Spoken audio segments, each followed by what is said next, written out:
Welcome to the Deep Dive. I'm your host, and today we are unpacking something that affects literally every single one of you listening. Yeah, it really does.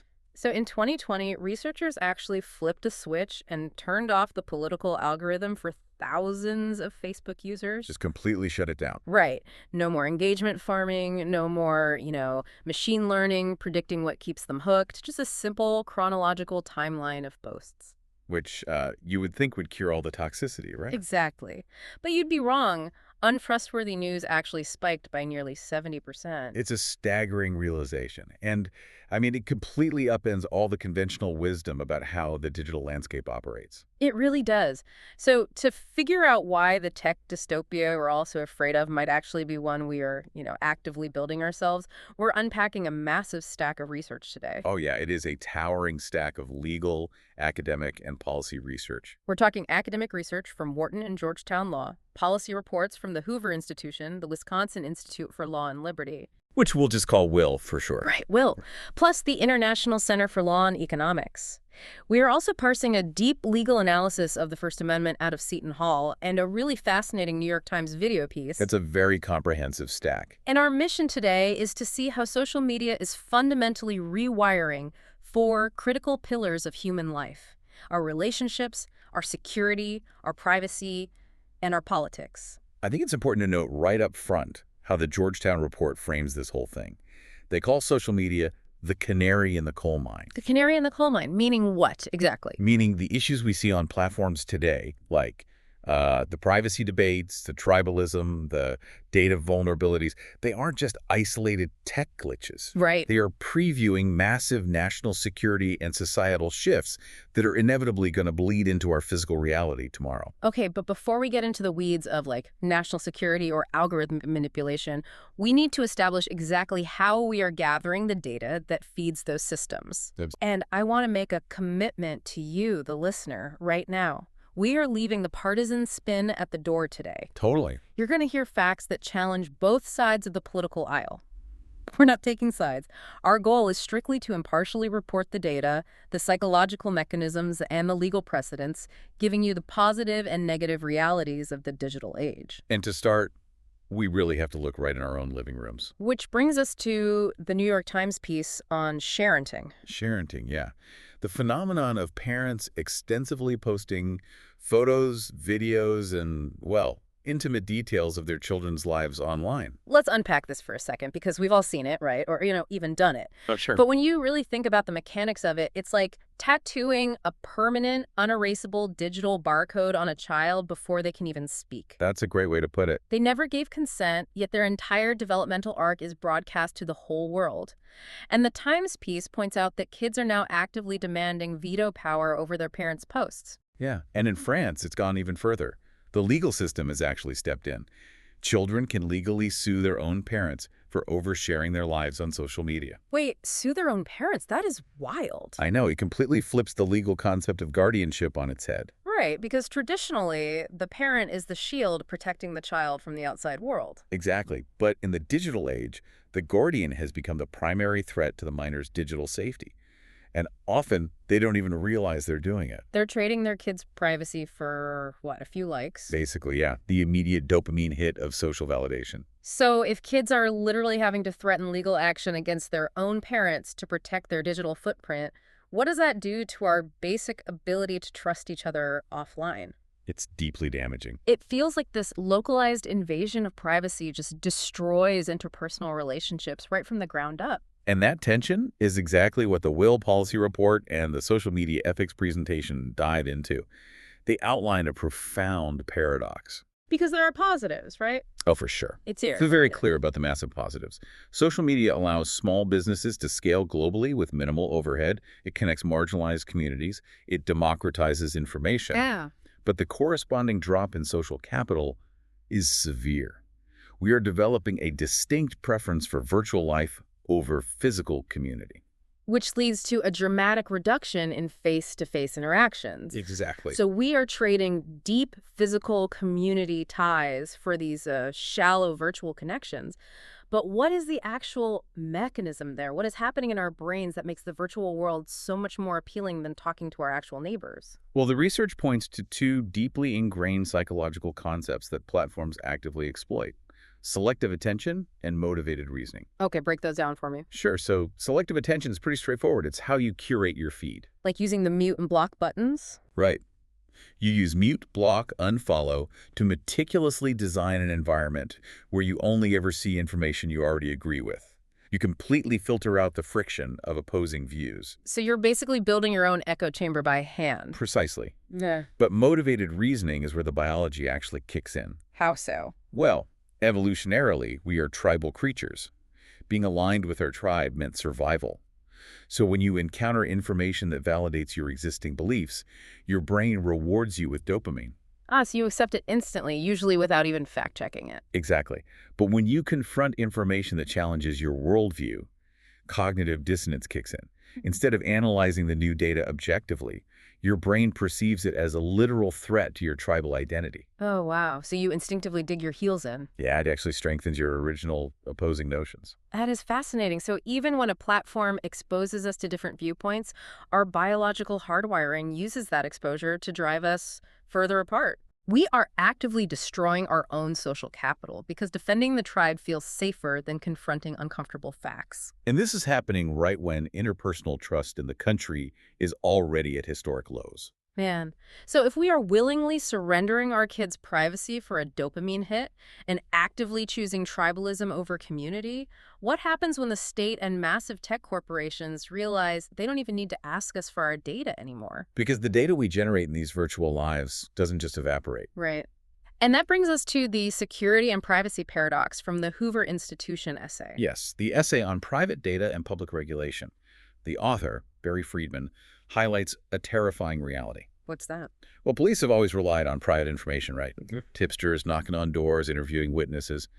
But the digitization of our lives had triggered a fundamental shift in law enforcement strategy. From reactive to proactive. Exactly. We are moving away from traditional reactive police work into an era of dragnet proactive policing.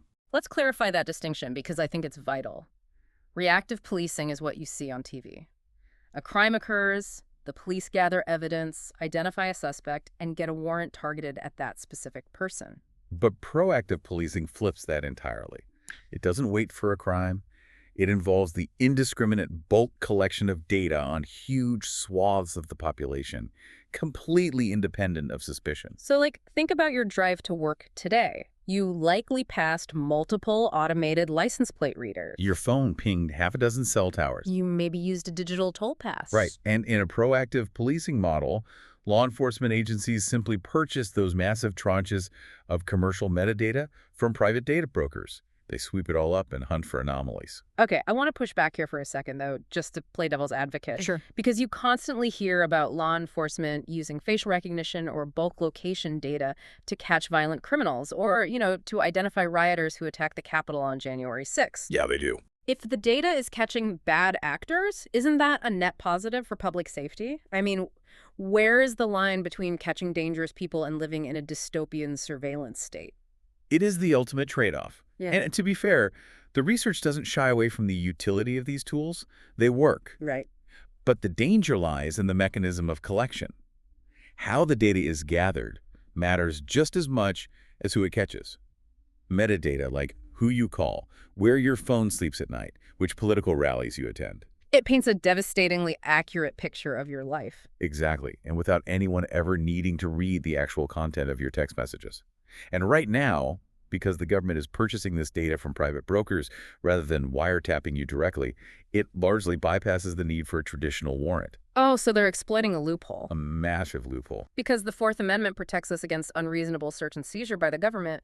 But if a private weather app tracks my location and the government just buys that data set with a corporate credit card, the constitutional protection basically evaporates. Precisely.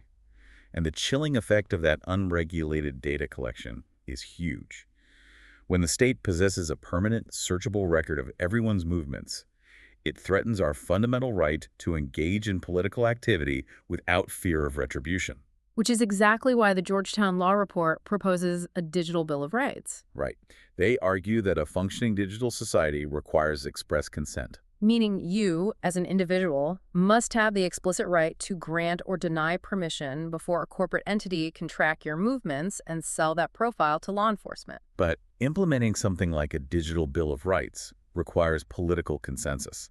And this is where the Wharton study comes in. Oh, this study was so interesting. Yeah, they found that Americans' feelings about surveillance are completely fractured along partisan lines. Depending on who is in power and who is being surveilled, voters will actively change their stance on privacy protections. Exactly. Our motivated reasoning, our political tribalism, is directly complicating our ability to agree on even basic safeguards for our own data. So we have all this unregulated data being swept up, and we are too politically paralyzed to regulate it.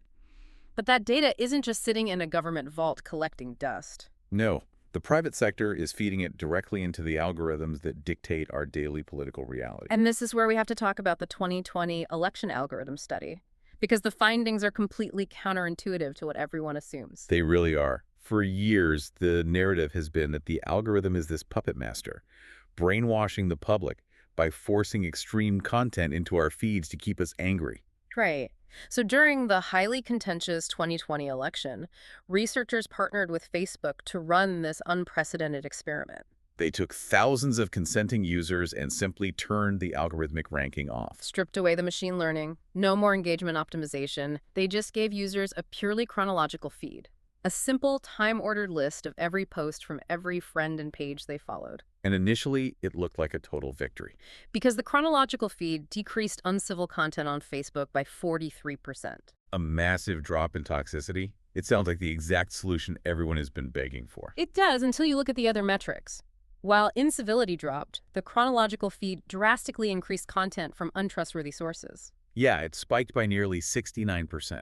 Wait, how does turning off the algorithm cause a 70% spike in fake news and untrustworthy links? I don't get that. Because we fundamentally misunderstand what the algorithm is doing. Yes, it optimizes for engagement, but it also acts as a massive spam filter. Oh, so it actively demotes low-quality links. All right. Without the algorithm standing guard, users were hit with a fire hose of raw data. Every bot, every hyper-partisan spam page posting 50 times a day suddenly had equal footing in the feed simply by posting frequently. Wow. But the most critical question the study asked wasn't just about what people saw, right? No, the real question was, did this intervention actually depolarize anyone? Did 3 months off the algorithmic IV drip change their political attitudes? And the answer is no. Altering the algorithm for 3 months during the election did not notably affect users' political polarization or their issue stances at all. So, if the algorithm isn't brainwashing us, what is the actual problem? The data points to ideological segregation. The study found that conservatives and liberals exist in entirely separate informational universes. They are seeing completely different news URLs. Yeah. The median Facebook user gets the vast majority of their content from politically like-minded sources. So algorithms aren't brainwashing us. They're just holding up a high-definition mirror to our own tribalism. Exactly. Going back to selective attention, we have manually curated our network so thoroughly that the platform is just reflecting our own desires back at us. We are demanding the tech companies fix a division that we are biologically driven to create ourselves. You cannot code away human nature. But because these platforms hold this mirror up to society, and society hates the reflection, both sides of the political aisle are furious. Oh, absolutely. They are constantly demanding the government step in and regulate the tech companies. Yeah. Which brings us to the absolute battlefield that is Section 230 and content moderation. Oh, boy. Yeah. You have states like Florida and Texas attempting to pass laws to stop platforms from deplatforming politicians or flagging controversial speech. Both conservatives and liberals argue platforms have too much power. Right. So if Section 230 gives these companies legal immunity, why not just repeal it? Let people sue them when they act unfairly. Well, to understand why repealing it is so incredibly complex, we have to look at how we got here.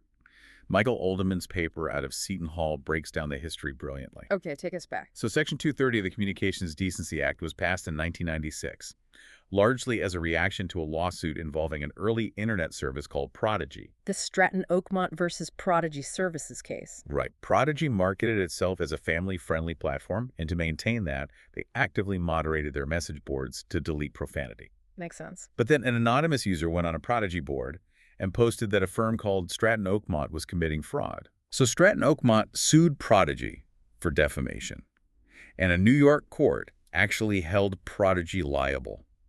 Wait, why? Prodigy didn't write the post. The court reasoned that because Prodigy exercised editorial control by deleting bad words to stay family-friendly, they became a publisher of the content, rather than just a passive distributor like a bookstore or a telephone company. Oh, so by trying to clean up their site, they assumed legal liability for everything on it. Exactly. Lawmakers realized immediately that this created a perverse incentive. So think of Section 230 not just as a legal shield, but as the foundational building code for the modern internet. Yeah. If you hold a landlord legally responsible for every illegal conversation two tenants have in the privacy of their apartment, the landlord is just going to stop building apartments. Right. Section 230 was drafted to say, you can moderate your digital real estate to keep it safe without suddenly becoming legally responsible for everything your users say. And that is exactly what allowed the digital economy to explode. But the anger directed at Section 230 today isn't about defamation. No, it's about censorship. Users are furious about platforms flagging content, removing users, or throttling reach. But the impartial legal reality, which is detailed in both the Seton Hall paper and the ICLE report, is that the anger at Section 230 is entirely misplaced. Because the right to moderate isn't granted by Section 230. It's granted by the Constitution. Precisely. A private platform's right to moderate, flag, or remove users is protected by the First Amendment. It is a very common misunderstanding that the First Amendment protects your right to speak on a private platform. It does not. Right. The First Amendment strictly prohibits a government from censoring speech. It does not apply to private companies. The sources cite a landmark Supreme Court case to back this up, Miami Herald versus Tornillo. Can you explain how a newspaper case from the 1970s dictates social media law today? So in Tornillo, a political candidate tried to force the Miami Herald to publish his response to an editorial that criticized him, citing a state right of reply law. The Supreme Court unanimously struck the law down. They ruled that the government cannot compel a private publisher to host speech it disagrees with. Because doing so violates the publisher's own First Amendment right to editorial discretion. Exactly. But what if the newspaper has a monopoly in the town? Because the argument today is always that Facebook or X are the modern public square, and they have monopoly power over speech. Even then, the Supreme Court was clear that editorial discretion, the choice of what goes in and what stays out, is protected speech, regardless of market dominance. Wow. And courts have consistently applied this exact standard to internet platforms. When a social media company decides to remove a post or algorithmically downrank a video, they are exercising their First Amendment right to editorial discretion. So when state legislatures try to pass laws mandating that platforms must host certain political speech or demanding they maintain a perfect balance of viewpoints, what happens legally? The ICLE report points out that any government attempt to compel speech faces strict scrutiny in court. Which is the highest level of judicial review. Right. Under the Tornillo precedent, government mandates forcing private platforms to host speech they don't want to host will almost certainly be struck down as unconstitutional. Okay, but let's go back to the nuclear option. If the First Amendment already protects their right to moderate, why do they even need Section 230? Why not just repeal the statute and let the courts sort it out? Because repealing Section 230 wouldn't erase the platform's First Amendment rights. Yeah. It would simply change the brutal financial realities of how they defend those rights. Ah. Without Section 230, anyone who gets banned could immediately sue the platform for breach of contract or tortious interference. The platform would eventually win the lawsuit based on the First Amendment, but they'd have to litigate every single case. Exactly. They would be buried in millions of dollars of expensive, drawn-out litigation. They'd have to hire an army of lawyers just to defend their constitutional right to curate their own websites. And to avoid being sued into bankruptcy. They would resort to aggressive, hyper-conservative censorship. To avoid liability, platforms would simply delete anything remotely risky, controversial, or legally ambiguous. The Seton Hall paper argues forcefully that removing Section 230 wouldn't result in a free speech utopia. It would just dramatically reduce the openness of the internet. Yeah, it would be sterilized by corporate risk management. Man, this has been an incredibly dense, fascinating journey. We started by looking at how the drive for social validation is causing parents to violate their own children's privacy, eroding trust at the family level. Yeah, the Sharon team. We explored how our biological drive for motivated reasoning traps us in virtual echo chambers, perfectly teeing up an environment where the government can seamlessly shift to dragnet proactive policing using purchased metadata. Which revealed that the algorithms we love to blame aren't actually changing our minds. They're just efficiently managing the ideological segregation we demand. And finally, we unpacked how the complex constitutional realities of the First Amendment and Section 230 protect the platform's right to manage the chaos we create. It really requires separating a lot of emotional rhetoric from the hard legal and psychological realities. It does. But before we go, there is one final forward-looking reality we need to consider. What's that? We spent this whole deep dive analyzing how algorithms reflect our human biases using content created by other humans. But if our ideological segregation is already this profound today, what happens tomorrow? When generative AI gets involved. Exactly. When generative AI stops just curating the news and starts dynamically creating hyper-personalized synthetic news tailored entirely to your specific psychological profile. Oh man, are we moving from a world of curated reality into entirely artificial, isolated realities? If the canary in the coal mine is already singing two completely different songs, what happens when it stops singing entirely and just generates a synthetic simulation of whatever song you want to hear? It's a question we are all going to have to answer very soon. Thank you for joining us on this deep dive. Keep questioning the digital world around you, rely on the data, and we will catch you next time.